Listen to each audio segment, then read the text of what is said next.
Hello viewers, কেমন আছেন সবাই? আশা করি সবাই ভালো আছেন। তো চলুন আজকে আমরা জানবো আপনি আপনার ফোন যে স্মার্টফোন ইউজ করেন ওই স্মার্টফোনে অনেকেরই কল এসএমএস হ্যাক হয়ে থাকে।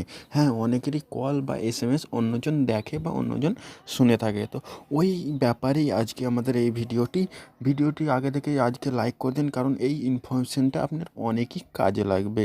তো চলুন বেশি কথা না বাড়িয়ে আজকের ভিডিওটা স্টার্ট করা যাক। আর যদি চ্যানেলে নতুন হয়ে থাকেন চ্যানেলটিকে অবশ্যই সাবস্ক্রাইব করে নেবেন, কারণ এরকম নতুন নতুন আপডেটস আরও পাবেন। তো চলুন সবার প্রথম আপনি আপনার ফোন যে কেউ হ্যাক করেছে কি না, ফোন কল বা এসএমএস কেউ হ্যাক করেছে কি না, কী করে বুঝবেন? তো সবার প্রথম কী করবেন, সবার প্রথম আপনি আপনার ফোন ডায়ালারে চলে যাবেন। ফোন ডায়ালারে চলে যাওয়া তারপরে আপনি এখানে সার্চ করবেন স্টার হ্যাচ 21 হ্যাচ, তারপর আপনি কল করবেন। আমি কল করে নিচ্ছি। কল করে নেওয়ার পর আপনি এখানে দেখবেন আপনার এরকম ইন্টারফেস আসবে। তো আপনি এখানে দেখতে পাবেন call forwarding, voice note forward, science note forward. তো আপনি এখানে দেখতে পাবেন যদি আপনার ভয়েস ফরওয়ার্ড দেখায় তো আপনি জানবেন কি আপনার কল হ্যাক হয়ে গেছে বা ফরওয়ার্ড হয়ে গেছে। এটা করে আপনি খুব ইজিলি বুঝতে পারবেন কি আপনার ফোন হ্যাক হয়েছে কি না। এটা দেখে আপনি খুব ইজিলি বুঝতে পারবেন ফোন হ্যাক হয়েছে কি না।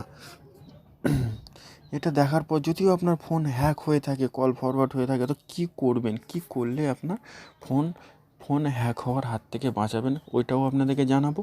তার আগে ভিডিওটি যদি ভালো লাগে ভিডিওটি একটি লাইক অবশ্যই করে দেবেন।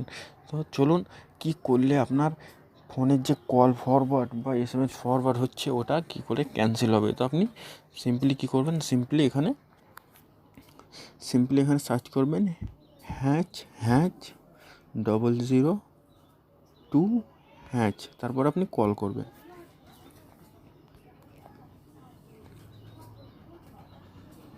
তারপর আপনি এখানে দেখতে পাচ্ছেন call forwarding all erase successful. মানে কি, মানে আপনার যত কল ফরওয়ার্ড ছিল, যত এসএমএস ফরওয়ার্ড অন্য জনের কাছে যেত সার্ভিস কেয়ার থেকে আপনার সেটা বন্ধ করে দেওয়া হবে। তা আপনি অনেক বড় বিপদের হাত থেকে বাঁচতে পারবেন এই সেটিংস দুটি করে। তো এরকম আরও আপডেট পাওয়ার জন্য, এরকম আরও নতুন টিপস শেখার জন্য চ্যানেলটির পাশে থাকুন, চ্যানেলটির সঙ্গে থাকুন। আর যদি ভিডিওটি ভালো লেগে থাকে ভিডিওটি অবশ্যই লাইক করে দেবেন। আশা করি এই টিপসটি আপনাদের অনেক কাজে লাগবে, তাই একটি লাইক আর চ্যানেলটিকে সাবস্ক্রাইব অবশ্যই করে দেবেন। তো দেখা হচ্ছে আবার পরের ভিডিওতে, ততক্ষণের জন্য টাটা।